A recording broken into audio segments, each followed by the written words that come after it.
దొండకాయ ఫ్రై ఈరోజు ఇంకో మెథడ్లో చేస్తున్నాను చూడండి. దొండకాయని ఇలా ముక్కలుగా కట్ చేసుకున్న తర్వాత పొయ్యి మీద మూకుడు పెట్టుకొని ఆయిల్ వేసుకొని వేడి చేసుకొని తాలింపు గింజలు వేసుకోవాలి. మినపప్పు, జీలకర్ర, ఆవాలు, ఎండుమిర్చి ఇవి వేసుకోవాలి.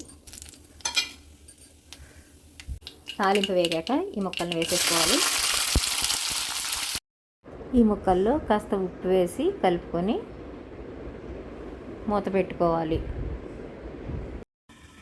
ఈ ముక్కలు వేగే లోపల మన దగ్గర ఉన్న ఈ మిక్స్డ్ డ్రై రోస్ట్ సీడ్స్ ఉన్నాయి. పల్లీలు, చియా సీడ్స్, పంకిన్ సీడ్స్, ఇక ఈ సీడ్స్ అన్నిటిని పౌడర్ చేసుకోవాలి.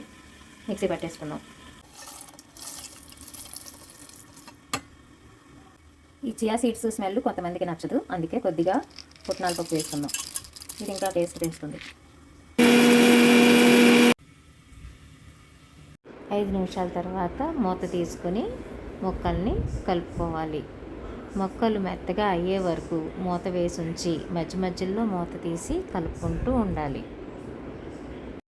5 మినిట్స్ తర్వాత మూత తీసి కలుపుకుంటే ఈసారి ముక్కలు మెత్తగా మగ్గినవి. ఇలా నొక్కి చూస్తే మొక్క విరిగిపోవాలి. ఇప్పుడు ముక్కలు మగ్గినట్టే. ఈసారి మూత వేయకుండానే కలుపుకుంటూ ఉండాలి.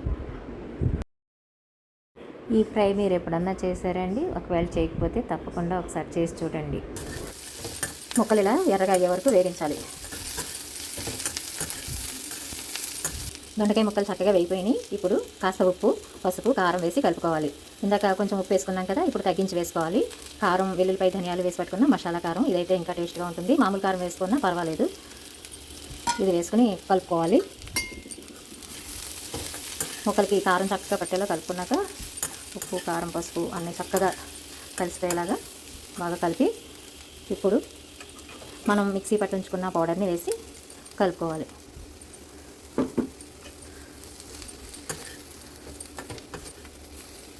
చక్కగా ఈ పౌడర్ కూడా బాగా కలిసి వేపు వచ్చే వరకు వేగించుకుంటే బాగుంటుంది.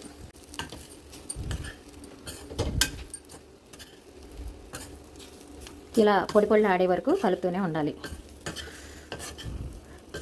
ఇటువంటి కూరలు అన్నంలోకి బాగుంటాయి.